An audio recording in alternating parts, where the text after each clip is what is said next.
Welcome to Two Chicks and a Horror Flick, a weekly horror movie review podcast. I'm Tawny Ray. And I'm Felicia Connor. Subscribe to get new episodes every Wednesday.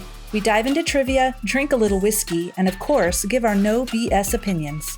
Join our Discord server or message us on social media to talk all things scary. And if you like the show, consider supporting us on Patreon. You can find all these links on our website, twochicksandahorrorflick.com. Thanks for listening. Now let's get scared.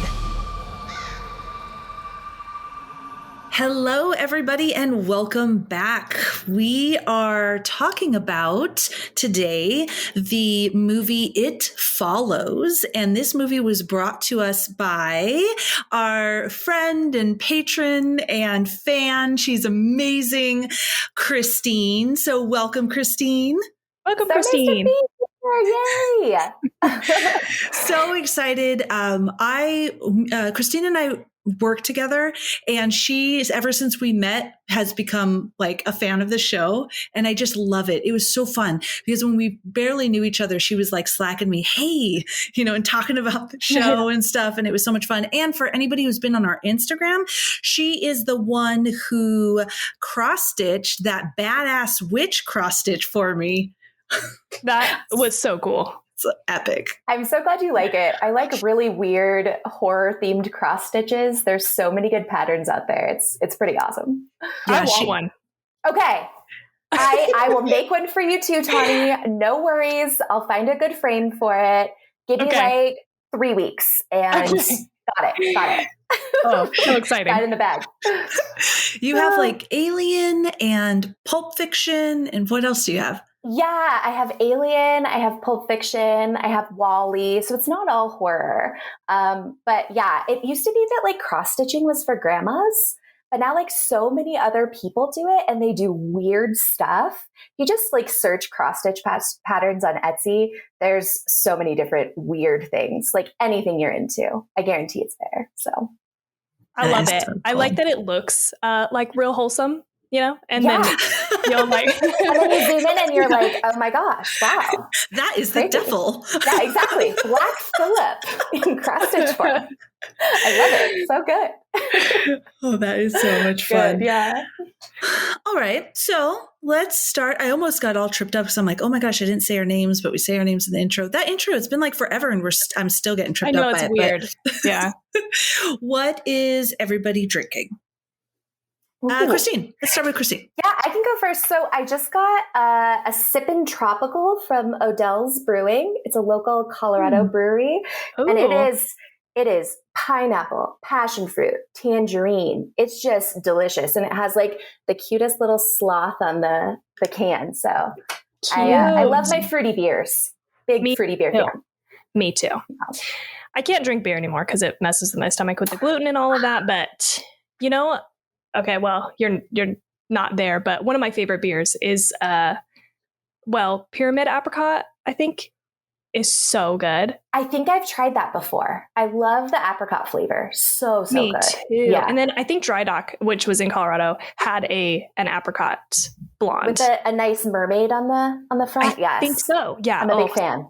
Oh, I miss it. I miss it a lot. I'm sorry to bring it up. I'm sorry. It's okay. My fruity beer that I do like, I'm pretty obsessed with, is Orange Blossom. Have any of you tried that? Orange Blossom beer is like a pretty orange and cream colored. Oh, I really like that one. I think you've told me about it. I drank it on the show before. Mm-hmm. Show for Sizzle. What are you drinking, Tawny? I got a Truly, a black cherry Truly. Loving it. Very nice. It's hot outside, actually. Well, I shouldn't say. It's warm. It's like 60 something degrees. So it is truly season. Yes, season. I'm ready. Yeah. I'm like, bring on the spring and summer. I'm here for it. Yes. Me too, man. Me too. Had enough with this snow. Me too. Sorry. Just you two. It's awesome. Me too. Oh yeah, you're just going back and forth, made me giggle. And Tawny's going to brainwash me to have a Truly one day. Yeah. I've never had a Truly. I'm drinking, I don't have any good beer, and I didn't want whiskey and I didn't want a martini. And so I am drinking one of those non-alcoholic well-being IPAs. Oh, yeah. This one is Ooh. really good because it's very hoppy. I like hoppy beer, but it tastes like a hoppy beer. And I love it. And I also have water. Nice. Yeah, the only beer I had in there, we need to get some more, was like this pumpkin something from October. And I had 2 of them, and I had already had one, and it was not good. Oh, and a quick side note, and an important side note, definitely go check out AFOF Podcast. I think it's at AFOF Podcast. We did an episode with them on Suspiria, and it was so much fun. Yeah, super meaty episode, super meaty movie. And it was so fun to talk to them. And so definitely go check that out. It was such a nice just conversation, you know? Yeah, it was. It's the new one, new Suspiria. Yes, yeah, remake, not the original. Yeah. Yeah.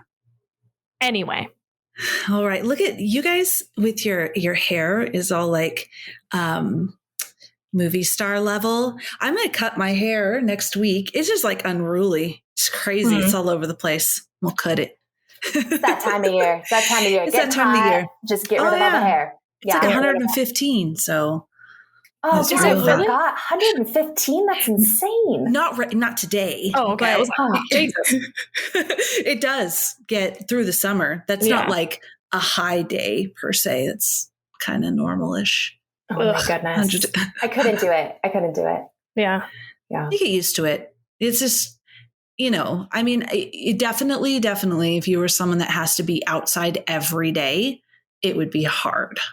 I am not that person. So it's fine. It's cold in my house, and it's cold everywhere you go. A lot of times you have to bring like a little sweater or jacket and maybe stick it in your bag, because all the places outside are super cold when it's that hot. Yeah, and every single store, restaurant has those misters. It's really not that bad. It's nice when summer's over. So anyway. All right. Christine, we want to know a little bit more about you. So why don't you share with us, if you're willing, what is your favorite horror movie? Yeah, this is like a surprisingly hard question for me. But after thinking for a little bit, I think my answer has to be Hereditary. It is by far the scariest movie I have ever seen. And even though I've seen it and I know what's coming, every time I am friggin' terrified. And also, Tawny Collette is the queen. Love her so much. Like, she can do no wrong. So yeah, just a combination of awesome Tawny Collette, such a scary movie, and so many like what the fuck moments that it has, like paranormal stuff. It has ghosts. It has like devil worshippers. Possession. It's crazy. It's one of my favorites, and definitely not like enough like what the fuck that I never want to see it again. It's one that I want to keep revisiting. So I know that's a good one when that's my reaction for sure. Yeah. So that's I'm intimidated because I cannot bring myself to go back and watch it again. I love it, but I cannot do it. I will someday. I get it. Yeah. But it was so impactful and so scary. But I love it for that reason. So good. So good. I know. That's a solid pick. I would definitely want to watch that again. Yeah. Especially the more horror movies we've seen, because that was our first episode. It was our first episode. You asked me to pick one, and I was like, have they done Hereditary? And I was like, oh yeah, like way back when. You guys take that off like right away. Yeah. It's our first one. And it was the first one. I was telling my husband, I'm going to do this horror podcast with my friend Tawny. Oh yeah, do you want to watch the first movie with me? Maybe we could watch all the movies together. He's like, hell yeah, let's do it. It was Hereditary. Never watched another movie with me again. You gotta ease him in a little bit, especially if he's not a big horror fan. Like, that's not a good first one to start with. I'm sorry, Felicia. It was my first time seeing it too, though. Oh my gosh! So wow, I didn't know. They didn't know. Wow, yeah, they didn't know. Now you know. No, we know. No, for sure. Oh my goodness. What is so based on that? What is your favorite subgenre or genre? What's your favorite genre? Man, okay, so I feel stupid when I say this, but I looked up horror movie genres because you guys, like, in your Instagram post, you were like body horror and all this stuff. And I was like, oh, okay. Like, there's a couple ones that I didn't even think of. I think when I think of movies that really scare me, I think it's paranormal. Mm-hmm. Some possession, but I think that paranormal, just like, it's not human. You can't predict it. Jump scares. I think paranormal's my jam. Love Paranormal Activity. Pretty much all of them. Yeah, I'd have to say paranormal movies are my favorite. I get that. Yep. Yeah. Yeah, that's a good one because it just follows you, doesn't it? Because you go into, a space, if you're alone, it's just that feeling. Did I see someone out of the corner of my eye or was it nothing? Yeah. And not being able to control it, right? You don't know what it's capable of. That's very true. Yeah, for sure. And something bigger than you, something that's already passed on to another realm that you have no idea what's coming. Love that. Love that. Do you remember, like, how did you get into horror? Oh my gosh, that's such a good question. Oh yeah, I love that question. I've always really liked horror movies, but I remember I think like the earliest one that I remember seeing is The Ring. And I saw it in middle school and it scared me so bad, but I wanted to keep watching it. I remember that tactic of like covering half my eyes, being like, oh, I don't know if I want to watch. But yeah, I think that was my first like actual legit scary movie. And I loved the feeling of being scared. So that's what like sucked me in. And then I was like, heck yeah, I'm in every single scary movie that comes out from now on. Funny enough though, I do not like haunted houses. I like watching scary stuff. I don't like being in a haunted house where like I'm physically there. Like, no, thank you. Can't do that. Me neither. Same. Me neither. Yeah. Will not do it. Right? Yeah. I did one a long time ago and I was like, no, can't. Never again. So crazy. I know. I try to talk to myself. I try to tell myself they're not going to touch you. They're not going to hurt you. It doesn't matter. It's thinking about it gives me a stomach ache to think of going, and I don't even have to go. Like, I'm not ever going to go again. I'm done with them. Me too. Every time they have like the, ads for the scary 13th floor extreme horror stuff, I'm like, I can't do it. Yeah. Nope. I saw this clip on TikTok where it was an escape room where they chase you. Like you have to they were running through the halls and trying to hide from the murderer. Holy shit. No, thank you. Thank you. I saw one when we were in Salt Lake and it was a zombie one. And there was a person playing a zombie on a chain. And you're in the same room. And as time goes on, the chain gets bigger and bigger. So they get closer and closer to you. And I was like, oh my God.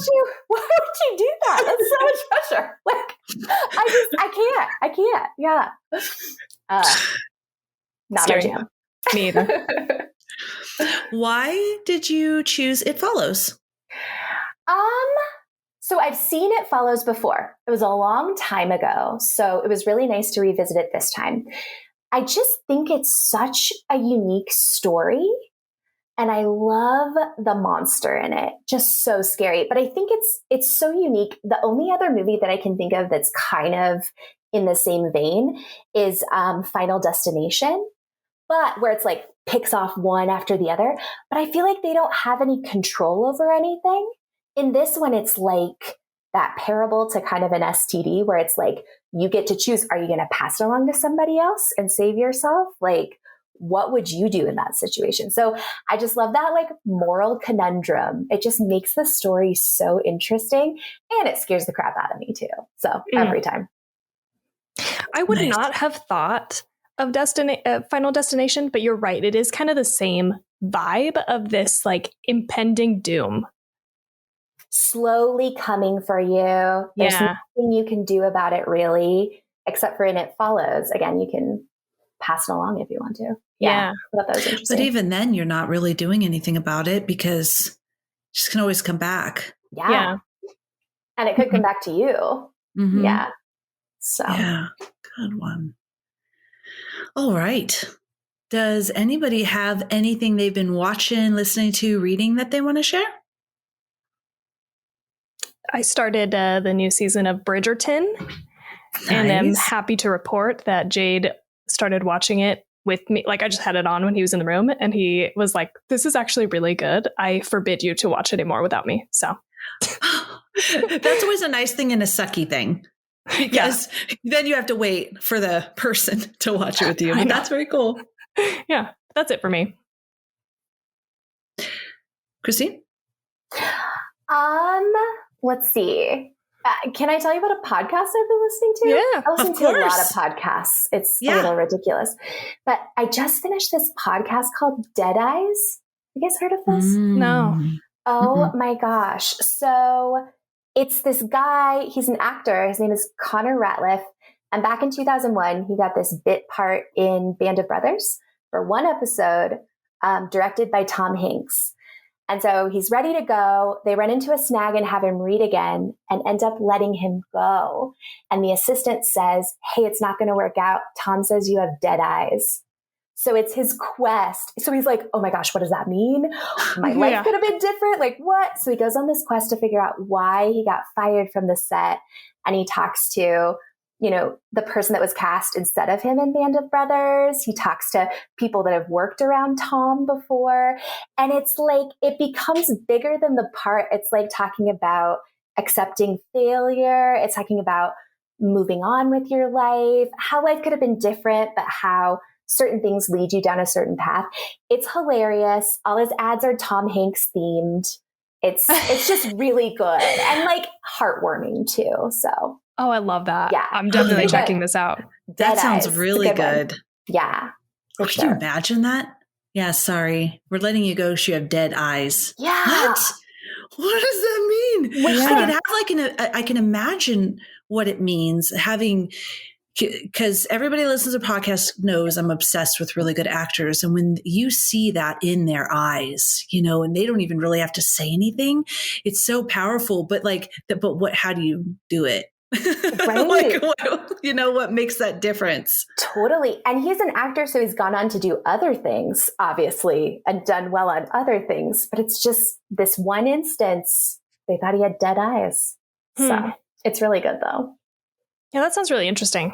I like stuff that becomes about like more than the inciting thing, Totally. And it feels weird to tell you guys what it's about because it's so much more than that after 3 seasons too. But yeah, it's a good listen. So cool. Nice. Yeah. Nice. What about you, Felicia? Well, the night before last, we watched Top Gun. My husband was watching it and I was just watching it and just joyfully laughing and loving the experience. Of course, 1883 and finished F1 and it was good. It was good. Last episode, I was like, oh my God.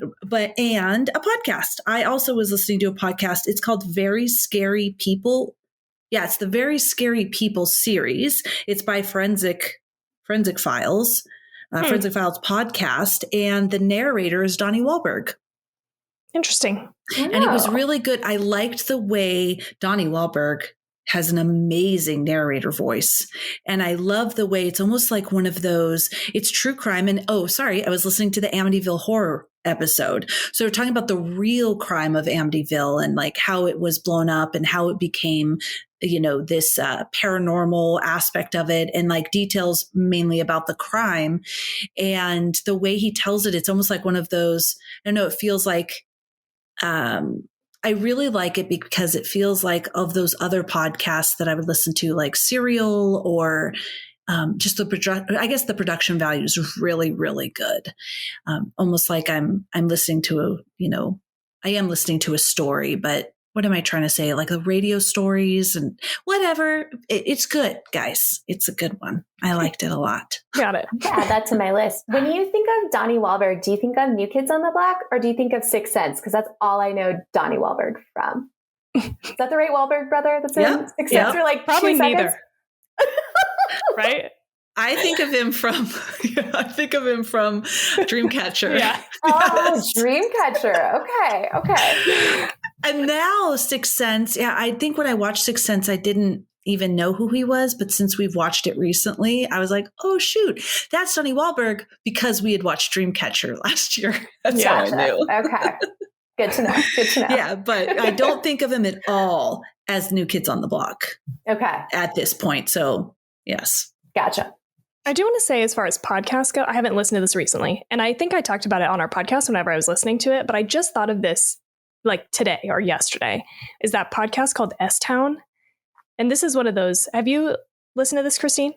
Yes, it's been a while though. Yeah. I liked it.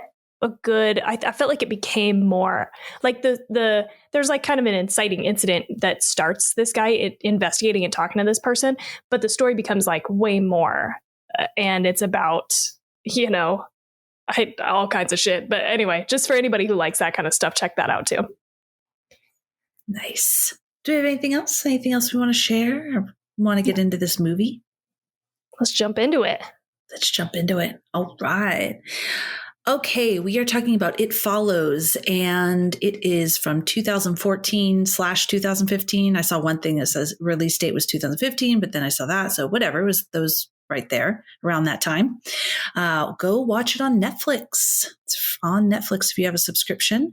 The director was David Robert Mitchell, and he has also directed Under the Silver Lake, The Myth of the American Sleepover, and Virgin. I have not seen any of those things. They sound intriguing, though. The budget was $1.3 million, and the box office was $23.3 million. All right. Good for them. We've had a lot of movies, I feel like, where they didn't do that great in the box office. So yeah, like in a row, it feels like. Yeah. Oh, dang. Yeah. Or the budget was really small. Yeah, the box office wasn't good. So we're back up. Rotten Tomatoes gave it a 96%, IMDb a 6.8 out of 10, and Letterboxd gave it a 3.6 out of 5. Rotten Tomatoes also ranked this film as the 6th most praised film of 2015. Okay. So there's... I wonder out of how many films? Like, right. Yeah. Interesting. Good for them. And what's ahead of that? I don't... Just it was a very specific stat, Right. Number 6. Well, I know. Maybe I'm thinking because it was 96% on Rotten Tomatoes. So maybe it's like in 2015 of their ranked movies, it was pretty high. I don't know what any of the other movies were, though, but there we go. All right, the cast. Let's talk about the cast. Micah Monroe. Yeah. Micah Monroe plays Jay Height.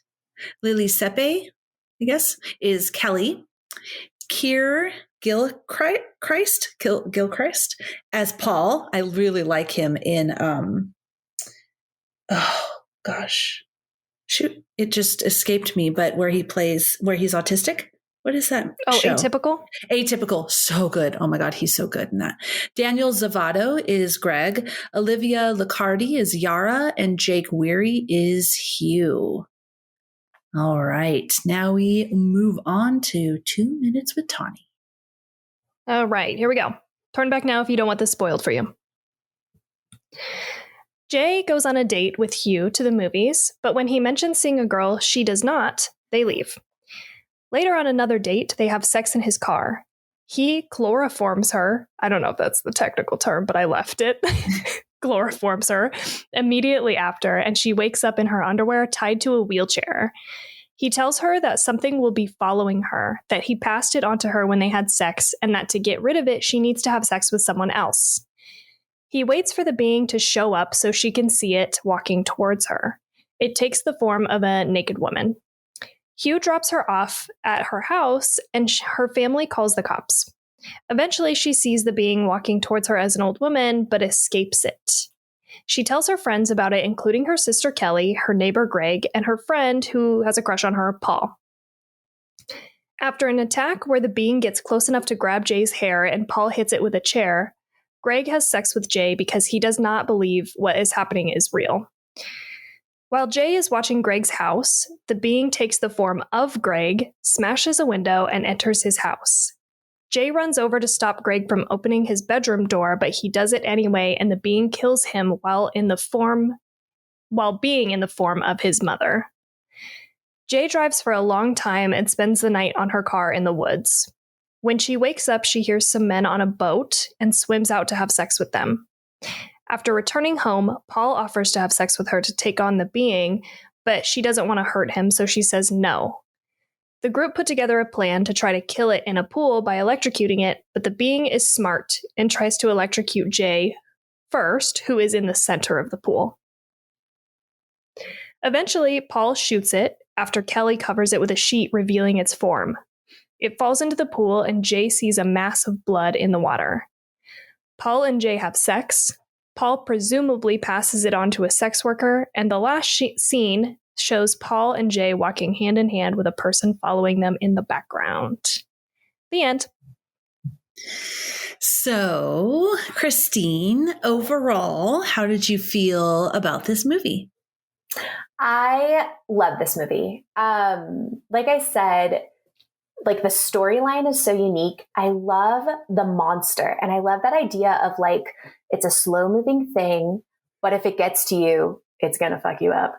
And it can come in a bunch of different forms. So it can be like somebody that you know, like your mom, or just like a stranger that's following you around. So it can like blend into the background and like kind of get you if you don't have your guard up. Yeah, I just thought it's such a unique story. It's so scary. The fact that some people can see it and some people can't is just so creepy to me. I thought this was a great movie. Nice. All right. How about you, Tawny? So I had kind of a different experience. I had seen this before. You had not, right, Felicia?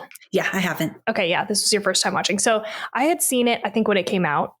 And at the time, I didn't really love it. But now watching it again, I liked it more. And I think maybe sometimes for me, I think it's just like a relative thing. Like, because people were so fucking hyped about this movie when it came out. They like loved it. And everybody was like, this is the greatest horror movie to come out in such a long time. And I didn't like it that much. So I felt like I disliked it. I don't actually think I disliked it that much. You know, like I was like neutral. I was like, it was all right. But watching it again, I feel like maybe I was a little too harsh the first time. And I do really like it for all of what you just said, Christine. The idea is really intriguing. I like how simple it is. I like the characters. I think there's really like a lot of heart in this movie for as like simple and short and contained as it is. So that's kind of where I landed. Nice. Yeah. How about you, Felicia? All right. I also liked this movie. I have to say, when I first watched it, so I watched it mostly. I didn't get to finish it, but a second time today. I liked it, but there was something that wasn't like settling well with me. And so I watched it again because I wanted to figure out what that was, because I loved the monster was by far the scariest part. All of the time the monster appeared was so freaky. I liked the acting. I liked the way it looked, the look and feel, that dark. I loved that. And I realized what it was the music kind of was put me off a little bit. I was used to it the second time, but the first time I was like, this is just so bizarre. And then the pacing, I guess is what it would be called. It was more like, you know, it seemed like very insignificant moments that led to nothing, like these conversations or focusing in on something. And then that's it. And then moving around. But then when I did the research, that was purposely done to give this sense of dis-ease with your environment and what you're watching. You don't know what's happening or like when it's going to happen. But for me, the first take, I was kind of, I don't know. It just didn't capture me. Those two things were off for me. But the second time watching it, I think because I had already experienced it, I liked it more. I feel like I had the same experience kind of, right? Like the first time the music did bother me as well. Now it didn't so much because now I think I've watched more things that kind of have this 80s, 90s, you know, throwback vibe. And so I think I was like more like emotionally prepped for it and I liked it more. But I agree. And I think there are still a couple of things that just don't connect, like you said, Felicia, for me. And that's why it's like, I can't say that I like love this movie. I'm not like on the hype train, but I did like it and I appreciated it a lot more the second time for sure. I'm so excited to hear about like the research you did because I think it's going to give even more perspective. I don't think I've done any research or looking anything up about this movie that I remember. All right. I didn't know. I like to pause just in case Christina's like, no. Yeah. I that's so funny that you mentioned the music because I totally forgot that till you said something. It is very synthy, like Stranger Things vibe. Mm-hmm. You're right. That is a little unsettling. I will say, like, for as much as I love this movie, I don't love the end in the pool. It's almost like a little too comical where stuff is being thrown and you don't know where it's coming from. And I'm not in love with the pool scene, but the very last scene is so good, great. I think. So yeah, not to jump right to the end, right at the beginning of the podcast. We always do it. We always do. Because that's such an impactful piece, right? Yeah, you could like the whole movie and then the end comes and if it ruins it for you, you got to talk about it. It's true. It's true. Very true. So I have something on that actually. In an interview, they asked him about that, all the teens there plan to capture that creature in the pool and like electrocute it, right? And what he insinuated that they're just kids trying to find a way to defeat the threat on their own. He explains it's the stupidest plan ever, but it's a kid movie type of plan. It's something that Scooby-Doo and the gang might think of. And that's sort of the point. What would you do if you were confronted by a monster and found yourself trapped within a nightmare? Ultimately, you have to resort to some way of fighting it that's accessible to you in the physical world. And that's not really going to cut it. So we kind of avoid any kind of traditional setup for the sequence because in more traditional horror films, there might be like a clue that would lead you to figure out a way to destroy the monster. I intentionally avoided placing those, and instead they do their best to accomplish something, and we witness its failure. It's probably a very non-conventional way of approaching the third act confrontation, but we thought it was a fun way to deal with it. Yeah, that's a good way of saying it's a kid's plan. Yeah. Because they shoot it. At one point, they shoot it and it just gets right back up. Like, moving on to the next thing. I added that because I really liked that because what would we really do? He's kind of right. In movies, they have, I've come across this book and it's actually an ancient ritual that will, and then you can defeat the monster. Okay, so in real life, if you were just in this situation, it probably would have played out exactly like it played out. And I think that makes it really terrifying, that aspect of it. Like you're just going to keep having sex with people and then they're probably going to die because you're not doing what that one guy did for you, which was not for you. That sounds terrible, but like strap you down and show you that it's real. You're just going. So any of those guys, if someone's walking up to them or anybody, you're probably just going to let the thing and you're going to be like, what, and then it's going to kill you. So it's going to come after you even quicker. What would you do? Like there's something that I've seen in so many shows growing up. I'm sure we all have where a TV or a hairdryer falls into the bathtub and someone gets electrocuted. Like we know these things. So maybe it might seem like a good plan. What else are you going to do? Yeah. Jade was like, you could just, get a house on both coasts and fly from house to house. And you'd like have to do some testing, figure out how long it takes for it to walk across the country. But that's not accessible by any means, right? Well, it's funny that you say that because I was talking to my husband, Paul, about it too. And what he said is like, same thing, coast to coast. But he's like, they're in high school. Like, that's not realistic. You find the exchange student that's going to go back home across the ocean. But you politely tell them, you let them in on it. And you're like, go back to Spain. Just be careful. It's going to take a long time to get to you. I don't even know if it can swim. But, just got that distance. There you go. We talked about this actually. Yeah. Sorry, Felicia, what were you going to say? Oh, nothing. Go ahead. I was going to comment on the swimming situation. Yeah, same. So we talked about, can it swim? Can it get in the water? Because that first woman that we see, she puts her back to the water. So you kind of assume that it can't, but it does get in the water. but it's like supernatural. Like, is it going to drown? Like, probably not. Would it just walk along the bottom of the ocean? I don't know. I can tell you. Oh, okay. You know. Okay. The director has the whole story, even what isn't presented in the movie. And so when he was asked two questions that were hot on people's minds. One of them was if they used a condom or if it was same gender sex, would it still be passed? And he said yes. The curse would still be passed. And the director said in an interview that the monster could potentially board a plane in order to follow the cursed person. Okay. So it would have to get on a boat or a plane. Yeah. Okay. And it could, because no one else sees it. Yeah. Man. And it is kind of bumbling, but it's smart enough to know, like, oh, they're trying to electrocute me. I better not get in the water. Like, it can kind of reason a little bit. Yeah. Yeah. Interesting. Because he says right off the top, he's like, it's slow, but it's not stupid. Yeah. Slow, but not stupid. You're right. Yeah.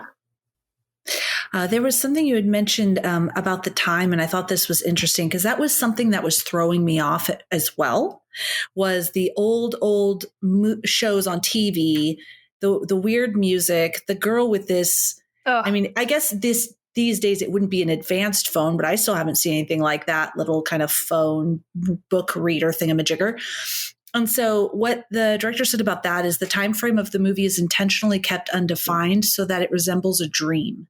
Some of the cars shown are from recent times. Some are from older times. The movies or the televisions series and characters are also old, conflicting technology like the e-reader and things like that. He wants to give it that type of, and Tawny, you've talked about this before, that fantasy element, but it's more of like a dream, because this was all inspired by dreams and nightmares that he had when he was a kid. Okay. That's interesting. I read something too. Did you come across this too, Felicia, where like they purposely make it so that you don't know what time of year it is? Obviously it's not snowing, but they're wearing, like dresses and then like have on their coats, but you don't know like how much time has passed too. Wow, yes. That's really interesting. Yeah. Yes, they said that as well. It's all within that dreamlike state. So it feels like it's a dream. I don't know why, though, that now that I'm saying that, he would want it because it's not a dream, right? It's real. But I think he wanted that element because it did originate from his dreams. Mm-hmm. That's all I read about that, though, is that to give that element, we don't know what time it is, the place, it's all a dream. I just think it's a little more disconcerting, too, to not be able to place yourself. You're like, what time period is this? Where am I? Like, something's just a little bit off. I felt like that with the monster too, where it's like, even when it takes a familiar form, it's like a little off. It's like naked, or it's like peeing, or it's like your mom, but she's got her shirt open. Like, just, it's human, but not quite right. There's something wrong about this monster that's coming after you. I want to put a pin in this. Let's come back to this because I want to just complain about the one thing that I dislike the most about this movie, and it's that fucking clam phone. Okay. Yes, the phone. The one thing. I don't know why. I mean, I think it's because it feels so weird and off. Like, after I watched it the first time, I could not shut up about the clam phone. Like, I was like talking to people. I was like, what the fuck was the clam phone? I don't get it. Like, what time was it? Is set in the future? I've never seen anything like that. Is it like supposed to be a thing that's old? Like, I'm so confused. It seems like it's a cell phone, but like, I get that it's like you want to put it in and have it be like, where are we? When are we? Who knows? But I left with such, like, the one thing I could remember from this movie was like when it takes the form of the tall guy. That scene and the clam phone are like the two things that You're scared and you're pissed off. I know. I don't know why this made me so mad, but it just was like, what? Why? Like, you don't want to do something that takes your viewer out of the experience and is like, what the fuck is going on? I didn't hate it as much the second time because I was like prepared for it, but I think when you're not prepared for it, you're like, what? What is this? Also, Tawny, I think what also made me mad is she's using it to read a humongous book. My God, the idiot on like the smallest little scroll. I'm like, what? You're making so it so hard stupid on yourself. It's so not functional. Like, it's so stupid. It is weird. I read this one little thing, a precursor to the smartphone, the flip phone of the early and mid 2000s was named the clamshell. Okay, but we didn't have to take it like that, literally. I do agree with you, Tawny, I agree with you both, because I think you both mentioned this. I was so focused on that clamshell in that scene. Yeah. You don't want that, because why? I mean, unless you really want people focused on this clamshell reader, but why? Doesn't make sense. Yeah. Why would you? But because she was holding it and I'm like, is that a compact? And then she starts like reading things from it. And I'm like, what is that? I also had too much attention was spent focusing on that clamshell. Yeah. I don't know why. I'm anti-clamshell phone. Me too. Christine, you're so right. She's reading these huge books, and it is the size, for anyone who hasn't seen it, of a compact mirror, a little round CoverGirl compact mirror. It's so like weird. 4 lines so at weird. once. Yeah. Oh my God. Anyway, sorry to get back on that. No, this was a great. We agree. What did I say? What were we? We're going to talk about the monster. And can I say one go ahead. thing really quick? Because you mentioned it in the beginning, Christine. So if you have anything extra, I totally want to hear this. I read a lot of people talking about how it is a metaphor for sexually transmitted diseases and sexual promiscuity. And I thought that as well when I was watching it, right? Because you're passing it along. It's something that follows you. There's a scene where she is looking down her underwear right after the event and she starts to breathe really heavily. Then the ball hits the window and then that's done. Like, I don't know what's going down there with her area. Right. But we never go back to it. Maybe nothing, because we don't go back to it. But in an interview, he was asked this question and he said the basic idea of specifically about sexually transmitted diseases. And he said the basic idea of being followed by something that looked like different people, that was very slow and always coming from a recurring, always coming from a recurring nightmare I had when he was a kid. So that's where the core of the movie came. He goes, later as an adult, I added the sexual aspect because I was trying to figure out how is this thing passed to other people. So he added the sexual aspect of passing it along. But they came at 2 different points in his life. So I think he was saying it wasn't really meant to be a metaphor for sexually transmitted diseases, but he could also see how people think that, but it came at 2 different points in his life and he just was trying to figure out how to pass it along. But if you found something different on it, let me know. Because there was a lot on people, because right after this comment, the next statement is, but there's this philosopher that says, definitely it is. And I mean, you, and maybe it is, and he doesn't want to tell, yeah. Did I ruin everybody's mood? No. Does Christine hate the movie now? No. Oh man. I guess that is a convenient way to like transmit it along. And it's a like intimate way to do that. And you have to be kind of strategic about it. And yeah. And I think it's a tough conundrum too, right? Because like, you want to find someone ideally that's far away that you'll never see again, because you want to be as far away from the monster as possible. But then she also like brings Paul into it and is like, let's take this on together so we can both see it. But like your chances of surviving are so much lower if you are with somebody and spend time with them. You almost want to like, distance yourself. It's so interesting. Is that true though? Could your chances of survival go up because now 2 of you can see it? True. You could watch each other's backs. Yeah. So I liked that. Oh yeah. That it was like we're sharing in this burden, the burden being like maybe the STD or the being itself, like we're sharing this and we're more effective, we're stronger together. That's kind of how I took it. True. That's a good point. Imagine being with someone where every time that thing came back, you're like, all right, honey, go have sex with someone. Go get a prostitute, honey, or a foreign exchange student if it's Tawny's. Oh my God. Yeah, exactly. A foreign exchange student is going to be far away. And you never know. You never know what happens to them or if it's going to come back on you too. I thought it was so interesting how at least my mood changed so much with like seeing Jay have sex with Hugh/Jeff in the beginning. And you're like, that's so fucked up. Oh my gosh. Like he gave this thing to her and she consented, but not to everything. But then later on, she goes and finds those guys on the boat and you're like, you should go do it. Like, you know, depending on who you're looking at, it's like, that's fucked up. Or like, oh, you got to save yourself. Like, go do it. That's really interesting. I did not stop to think about that, but you were right. Like as a viewer, you are sort of like, you're on her journey with her. So you're exasperated along with her. You're like, please just do it. Go out there on that boat. Don't even tell him. I get it. Just do something. Yeah. But you are like I don't know. I think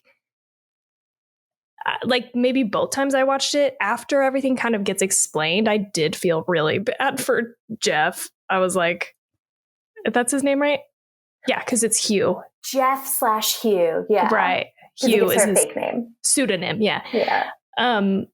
Because you are like, damn, that sucks for him too. Like he's like, oh, I got it from a one night stand. And he tries to do the best that he can for her in the situation. Although I said that to Jaden, he was like, it's not really entirely selfless because it still will come back on him. And I was like, oh, fuck, you're right. Fuck this guy. You know, But what do? There's no other option. Like Felicia was saying, you can't go to the library, do research, figure out what this is and tell its story and be free of it, you know, like God. Yeah, that's a really, really good point.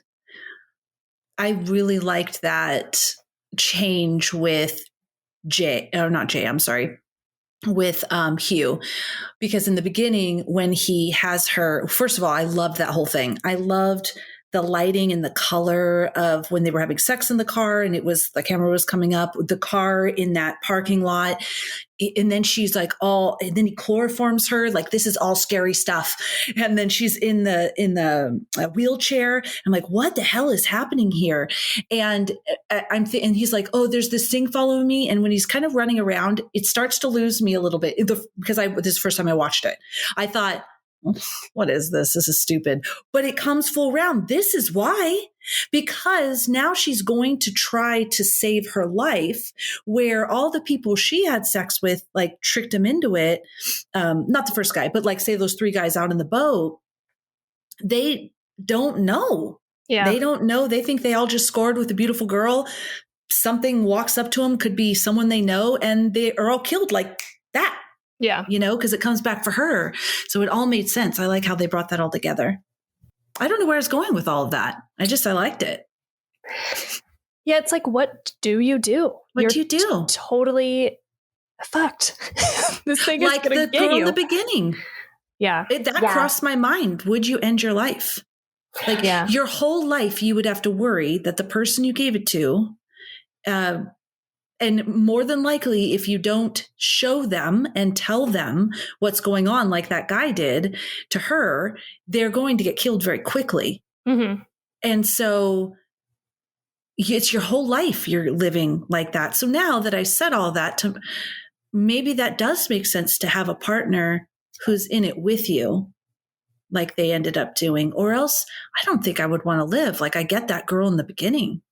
Be terrifying to wait there for it to come to you and take you. But what a good like opening scene too, where you're like, what the hell is going on? She's running around like in high heels and her underwear in a circle. And you're like, what is she doing? Like, I thought that was such a good like opening scene. And then that horrible scene of her leg bent backwards. So, whew.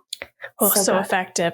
I did like this a lot. And I don't think I appreciated it the first time I watched it, but I like how, you know, it's like one continuous shot and you see her basically try to just, you know, outmaneuver this thing. Cause you assume, knowing what happens, watching it a second time, you know that it's following her and it follows her onto the street. She's just trying to give it like, you know, a wide berth so she can get around it and get into the car. And the call to her parents too, I thought was like heartbreaking and very real. Like, I liked how she was like, I'm sorry that I can be a shit to you. I don't know why I do that. I thought that was a very, like, very teenager thing to say. I do feel like all of the characters in this movie feel real. And I like that a lot. I agree with that. Yeah, for sure. I really liked the acting and thought that their decisions were really real. For a moment, I was like, wow, no, these kids are like all over the place. There's no parents. Like, where are you guys? Now we're at a cabin.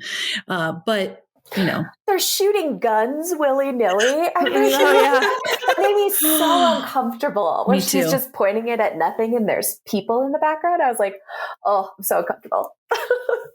Yeah, that was very uncomfortable. I was so nervous. And when they were at the pool, right, when he was shooting, the one girl, she does get shot in the ankle, right? How did they explain that? She's in the hospital. Like, there would be so much explanation needed if you went to the hospital with a gunshot wound. Good point. Yeah. But I guess they didn't want to make that the highlight, but those are the things I think of. Yeah. Your parents are texting you on your cell phone? Yeah, on your cell phone. Like, what's going on? Oh, yeah. That's so funny. What were your guys' favorite manifestations of the monster? I mean, I feel like for me, it's that tall guy is the scariest.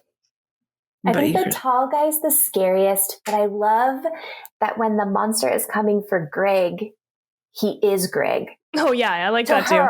Yeah. She's like, what is he doing? And then he's walking up the street like in his pajamas and breaks the window and just pops in. And she's like, oh my gosh, it's the thing. It's the monster. I thought that was so good. It gave me very like Nightmare on Elm Street vibes of like Johnny Depp, who he's just supposed to stay awake. And then he gets swallowed by his bed. And with Greg, it's just like, I know he doesn't believe anything's happening, but I'm like, Greg, just put some cans on your window or something. Like, come on. I love that parallel because they are like across the street. She's watching his house because she's more worried about it than him. Yeah. And he, just like Johnny Depp, is supposed to do one thing. And it's like, don't let this thing touch you. But he doesn't believe in it. So he opens the door, even though she's screaming outside the door, don't open the door. Ugh. Look how much A Nightmare on Elm Street is impactful. Because I also, watching the movie, thought of A Nightmare on Elm Street when Paul says, I'll stay up all night. Nothing's going to hurt you. I thought to myself, well, I hope you don't fall asleep like Johnny Depp. Right. You had one job. One job. You fell right to sleep. Anyway.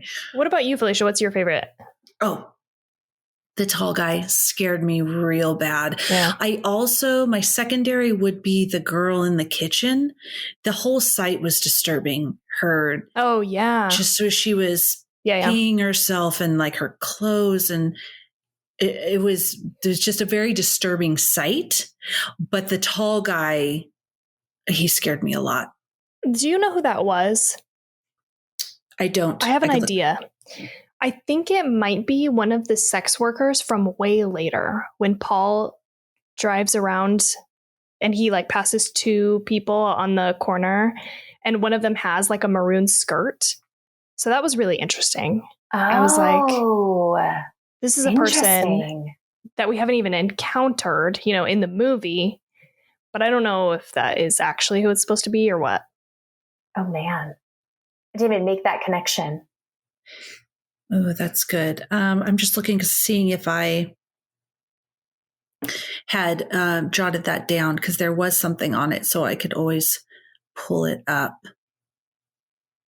I do want to say, though, per your comment just now with the reddish maroon skirt, the colors of red or pink are used to foreshadow the upcoming appearance of it as they appear either in the background or on a character's piece of clothing whenever it attacks.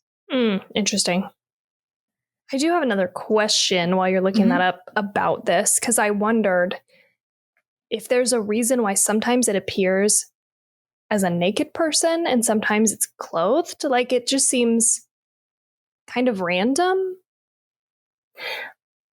I wonder, I think that's really interesting. It's interesting too how it kills like Greg. It like takes on the form of his mom, but then like has sex with him and he dies. It's just like dry humping him. Yes. Yeah. It's very like naked and sexual the way that it kills its victims too. When you actually see it. Yeah. I don't know. Yeah. So there's definitely that element of sex, now there was this one thing that I have on here where I don't have confirmed of if it is intentional, but the film shares a few similarities with It, Stephen King's It. Both movies deal with shape-shifting demonic entity. They have uncomfortable sexual undertones and implications in narratives and childlike qualities reflected in the main character. And both characters, of course, are called It. Interesting. I also did not make that connection, but I could see it. Can we just talk for a second about the guy on the roof?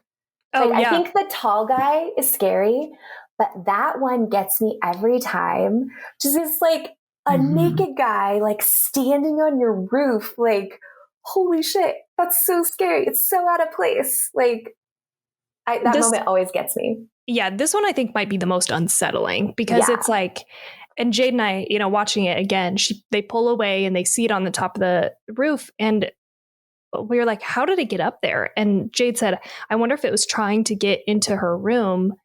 So it climbed up on the roof. And like, that is so unsettling. Oh, that gave me cold chills. They were this close. Like they were just pulling away and it's like on the roof waiting for them. So creepy. Something about naked people. I think we've talked about this before. Also in Hereditary. I was going to say that guy in Hereditary, just smiling naked, just so unsettling. It's just so, like, you don't see naked. I mean, unless you are living in a nudist community or whatever, like, you just don't see people naked. It's so weird. Yeah. Yeah, that one scared me. I actually wrote down in my notes as I was reading it, I wrote fuck, but it has, I think, 5 U's. Yeah, 5 U's. No. Fuck no. No, thank you. Oh my God. All right, here. I found, it just says, all it says is the woman in the kitchen looks like a rape victim. I didn't say specifically. Interesting. Who she was. I did not pick up on the first time I watched this for sure. All the people, like, it wasn't until this second watch that I was like, oh, that's her dad. Oh, that's, the little boy. It's like, that's the little boy in the neighborhood. Oh, that's Yara. That, I didn't even see it the first time for some reason. But now I was like, oh, okay, I'm getting it. And so I was watching for people. Who is it supposed to be taking the form of? I love the concept of this like shapeshifter thing, like being, looking like somebody there. There was another movie that I watched that was kind of similar to this, but it wasn't like very good or anything, but it's called Head Count. And it was like similar concept where this thing can take the shape of like a friend and you don't know. And I like that how uncomfortable that is. Yeah, that's scary. You can't trust anyone. Trust anyone. Something that I thought, this is just way out of left field, but when they were in the movie theater together on their first date, Hugh and Jay, where can I go to have a theater that has a full organ playing at the beginning? I've never heard of that, and I need to find one because that's awesome. That's a real theater. So cool. Oh. That's a real theater, and I didn't take the notes. It's on IMDb. It has what the theater is. Oh, sweet. Road trip. Yeah. All right. Yeah. I'm there. That's I agree with you though. But see, there's another element of modern day stuff is happening. Yeah. Futuristic type stuff. I know that shell phone is probably easily made, but it's not really anything in our mainstream right now. So, and then this movie theater where this person is playing an organ before the movie starts. So good. Everywhere. I love it. It's so awesome. Oh man. So like, this is obviously like something that we can't answer, but I'm just wondering, how did this start and how long is this chain of people? Like, I was wondering about this too.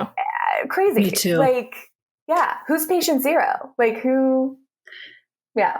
Yeah. How did it come to be? Also, what happens? Like, I have so many like technical questions. I'm like, what happens if somebody in the chain dies of other circumstances? Like, does it just skip them? Yeah. Mm. Good question. Or Yeah, like, waits it out. I would they say die of old yes. age. Oh, yeah.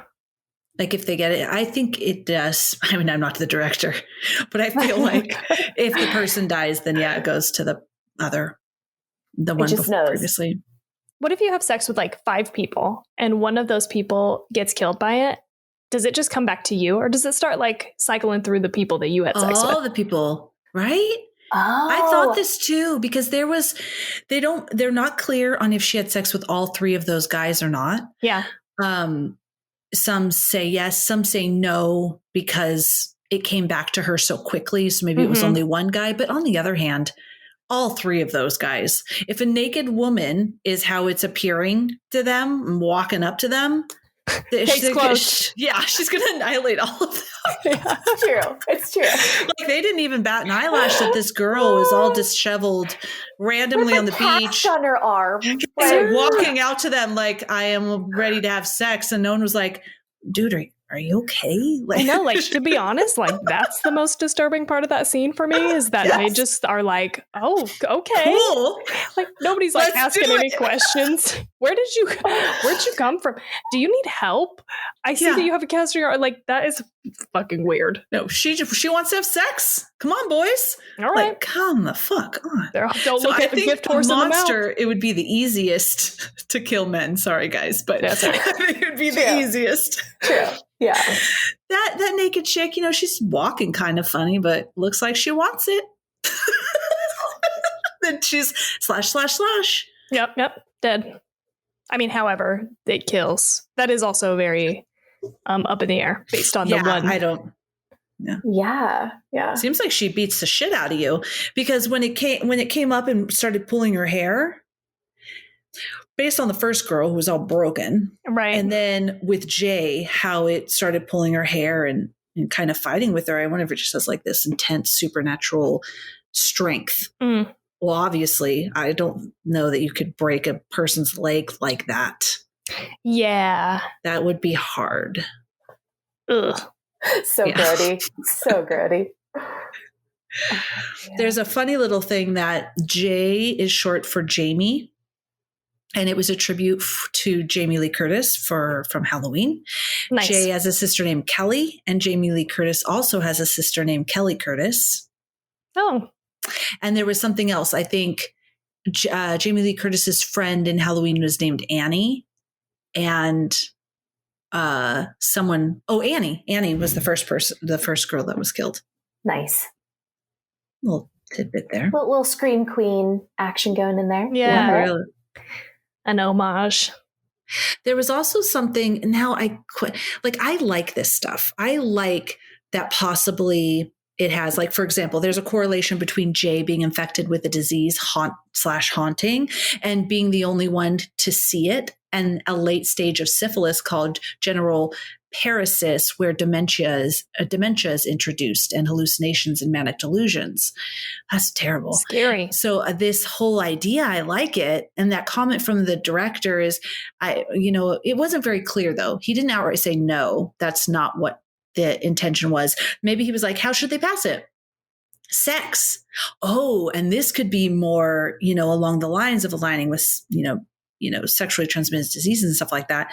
So the reason I'm telling you all this is because the film also alludes to different teenage problems throughout it, through its props. So when Jay, the only one I caught was this one, because that's what it reminded me of. When Jay's sitting on the grass and lining up blades of grass on her upper leg, that is like insinuating cutting or suicide. Jay's uneaten food in her room, eating disorders. That one I didn't catch because I just thought she was really, when you're really distraught, you don't want to eat. But yeah. And the first tray of food, there's a pill laid out on the napkin. And later is the only thing touched from the tray is the pill. So drug dependency. Interesting. I didn't really pick up on any of that. That's so interesting. Yeah. The only one I realized was the blades of grass, but I didn't even realize there was a pill on the napkin. They probably zoomed in on it, and I was focused on the clamshell or something else. I didn't see it. Oh man. I also wanted to tell you guys, I'm going to tell you in the beginning, because I made that comment about the music. Disaster Piece recorded the score for this film because the director was also a huge fan of the video game Fez, and Disaster Piece created the music for that video game. Interesting. I've never heard of it. Oh, very synth heavy, huh?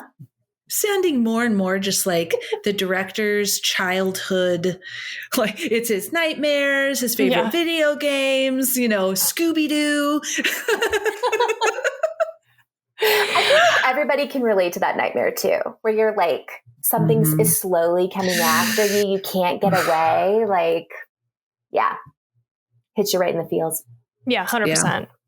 The other thing is too, I do think that, again, upon second watch, I think they really do hit a nostalgic piece. Like I turned to Jade and I said, this would have been a perfect movie for me to watch when I was like 10 or 11, like, because my friend at the time was also super into horror movies. And it feels like something that we would have watched then and we would have loved. And like, it's not that I dislike the movie now, but I think watching it from an adult's perspective is like a little bit different. And it gives me nostalgia, even though I hadn't seen it before it came out, like it feels like a movie that I would have watched then and loved. That's the same for me too. And it feels so like they're in their own little like world with all the teenagers. There's not any like parents really present for most of it. And it's that cliche, but really effective idea of just like, you're alone. You're a teenager, but you got to figure out how to deal with it or how to kill it, because she goes to the cops and it's like the weirdest story that they've ever heard. They're like, so a naked woman came up to you after he drugged you and tied you up. Like, have you seen this woman before? Like he wasn't being condescending, but just asking questions like, who is this person coming after you? And like, it's just so nonsensical and nobody believes you. You're like, you've got to stick together with your friends, and there's going to be no outside intervention, because nobody believes you. It's so crazy. And I like that they did call the cops. I liked that piece of it. It felt very like, again, rooted in reality. I'm glad that they called and they told all, and just nothing came of it, because these cops can't do anything about it. Yeah, what are they going to do? I as well like that. I liked a lot of their decisions were logical decisions, and they talked. Like she told them. Yeah. Things. They called the cops. She told the cops everything. There was this communicating. I was at school and there was this old lady. I mean, she goes to her sister, right? Her sister and Paul are working at this yogurt shop or ice cream shop. And she goes, I left school because this old lady was following me. I mean, I would have been a little more descriptive. Like, no, you guys, you don't understand. She was walking like this and she was in a nightie and she looked like, why was she walking all over the campus? Like, not just like I saw an old lady, but I liked that they were communicating.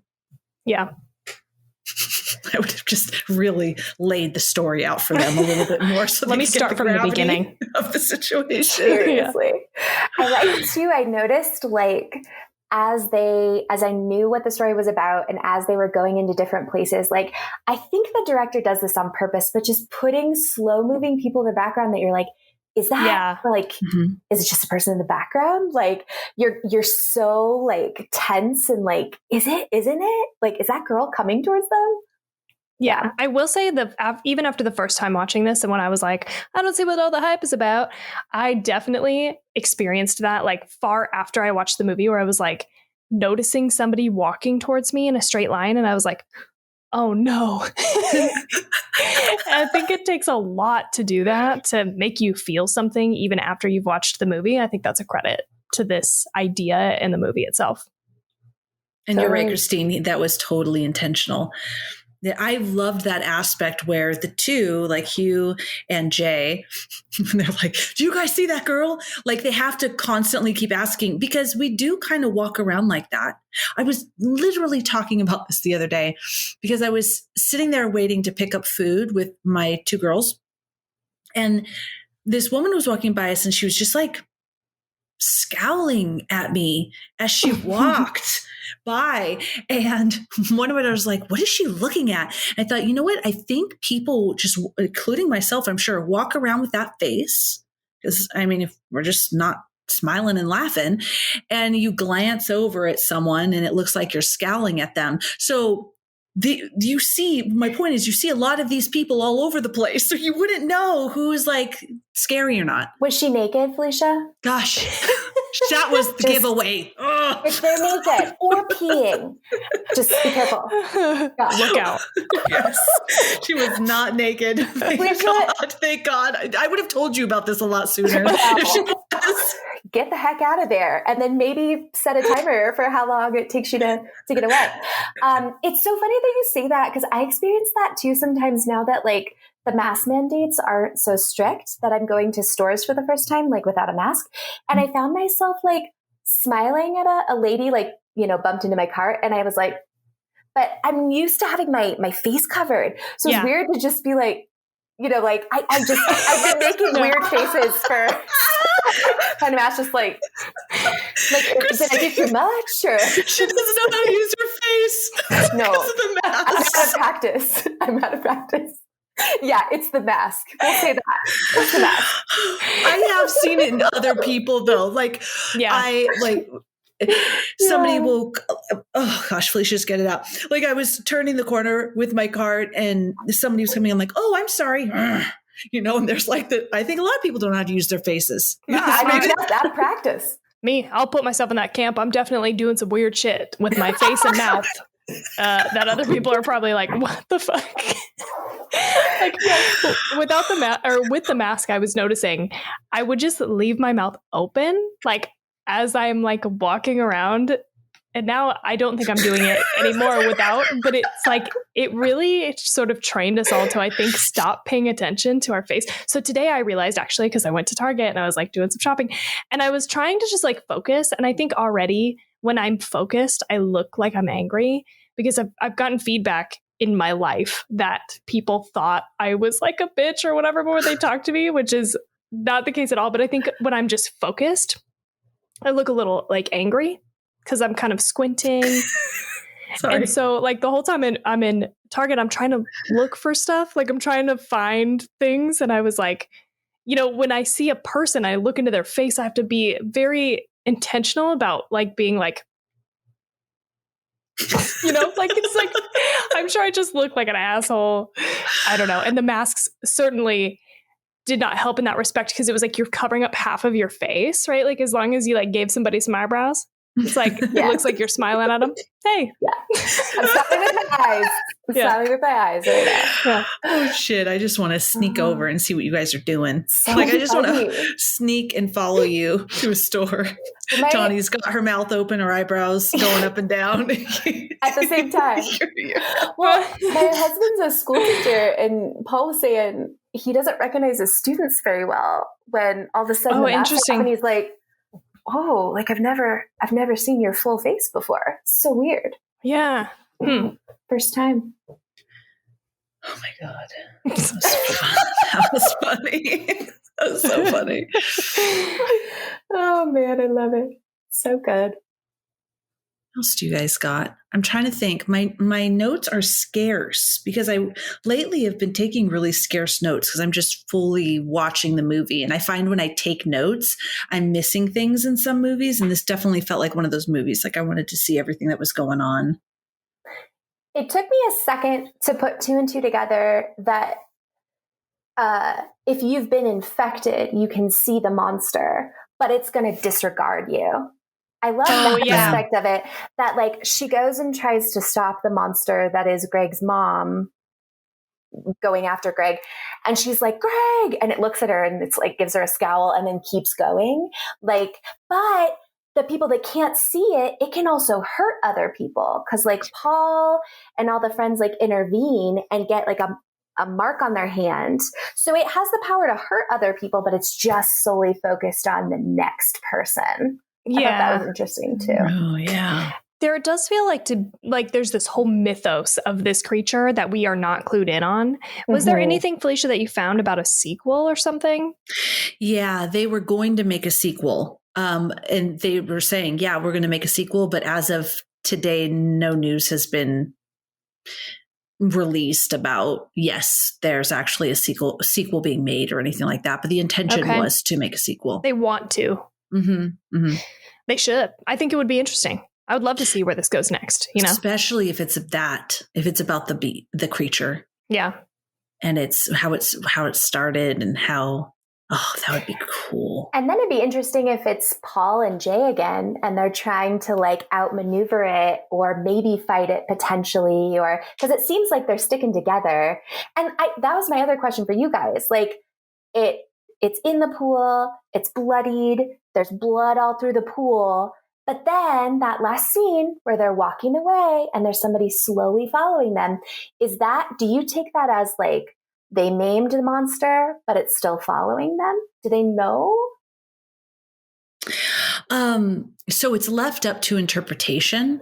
I thought for sure that was the monster because I thought it was wearing very similar clothes to Paul. Like that black jacket and that long white shirt that he was wearing. Mm-hmm. But yeah, I kind of think that's what it is, but it's left open to interpretation.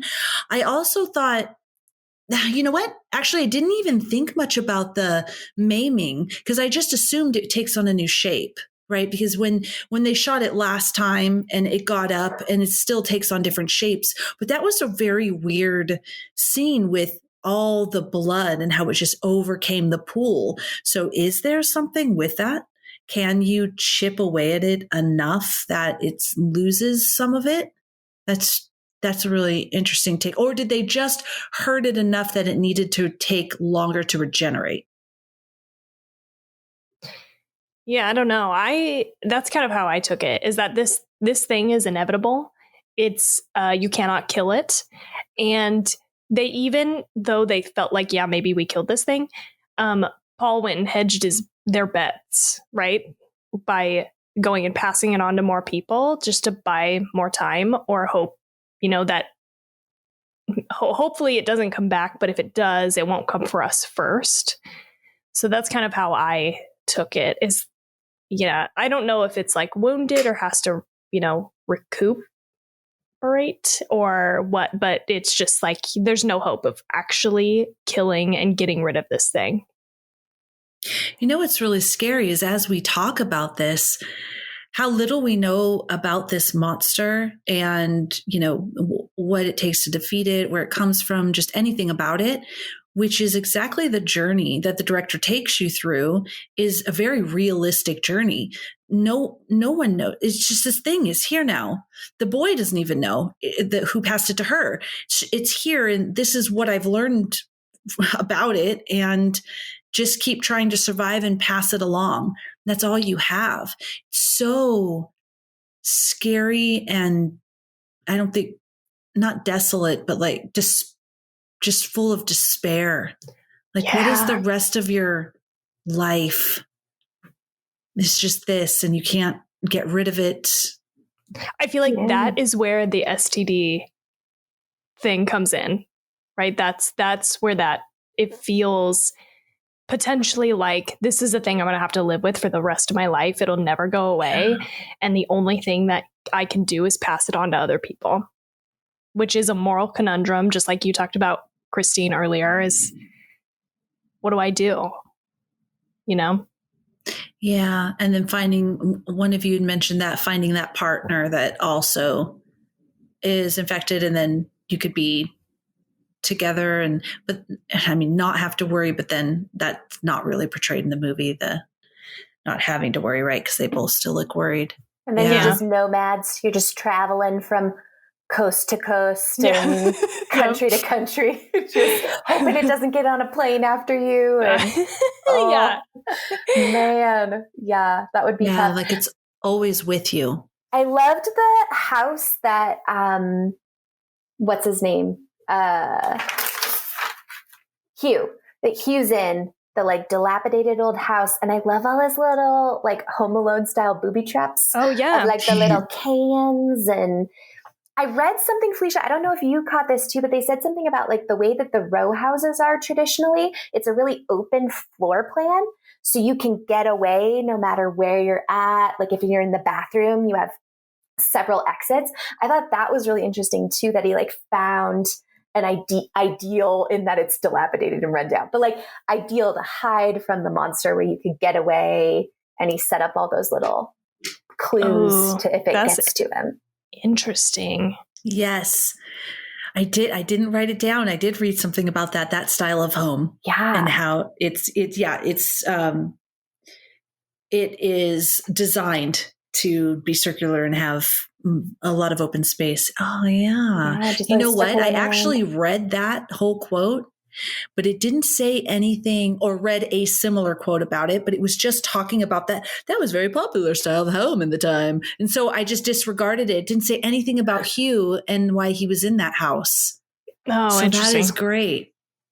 Yeah, I thought that was really interesting. Yeah, because I was really confused with that. Now it's coming together. Because I was like, why are they at that house? Was that where he lived with his family? And then all shit happened and then they moved? Like, I was so confused. Does he do, like, is this a place where a lot of people do drugs? And this is where he's staying? I was so confused. Thanks for clarifying that. Yeah, no worries. Crazy old dilapidated house. My last thing to say about the acting and the realistic responses, I really liked the scene where Hugh drove up and put her in the street, and you don't really know what's going on because his car is blocking it. And then he drives away and you see her, and the kids all get up startled and they run to her. Like, I just like realistic responses, and thought that was really powerful. Like, how terrified would you be to see that? Oh my God. They did a really good job of kind of bringing up that how horrible it would be for any of these circumstances. So like surreal. Yeah. Yeah. And then connecting that to, like I was saying, when she was talking to the cops, like it's that whole thing of like, was it consensual? And she like pauses for a second and she's like, yeah. But it's like that thing where it can turn so quickly of like, it was up until a point, or up until like, but I didn't know X, Y, Z. Like, that's such a vulnerable position to be in, where it's like, well, yeah, it was, but not the second part of it. Like, I just thought that was so interesting to put it in that way too. Yeah, I meant to bring that up. I'm so glad you did, how they touched on that. Mm-hmm. Rape victims, or, violence against women, and how it can be turned around where the victim is now the victim shaming is what I'm trying to say. And not that I can only imagine what the cops were trying to make of this situation, but like, okay, was it rape then? Was it, what was going on? But yeah, I like how you explained that. It was consensual, but like not being tied to a wheelchair and chloroformed and having a beast chase me.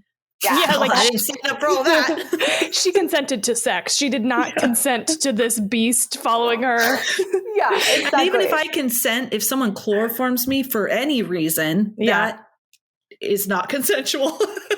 Unless we have agreed previously. We have it written down that we are going to chloroform each other. No, I'm just kidding. Oh, man. Yeah, so powerful. All right, now it's time to rate it. And so let's go ahead and start with our fabulous guest. Christine, what is your rating for this movie? Okay, this is so hard. I had to go back and look at kind of baseline what you guys had rated some other movies that I liked, just to kind of get an idea. I'd say a solid 4.25. It's not perfect. All right. Like I said, don't love the ending, but I think it's a great movie. I'm going with 4.25. Nice. Very nice. All right. Tawny, what did you come up with? I think I'm going to go 3.75, which I gave to Seven and The Witch. And I think that's on par. There's some reason why it just doesn't connect for me personally, which is why I can't give it like a 4, because I was thinking like maybe a 4, But I do like this movie. I respect it. I love the vibe of it now that I've watched it a second time and understand it more. I like how dreamlike it is. It did remind me of Titan and Raw in the way that it felt sort of dreamlike, fantastical, I think is how I described those. And so I like it. I think it's a really unique idea. Yeah. Nice. Felicia. All right. So I scored it a 3.5. Same reason. I liked the monsters. I think maybe or the it thing. I think I would have liked to see more of it.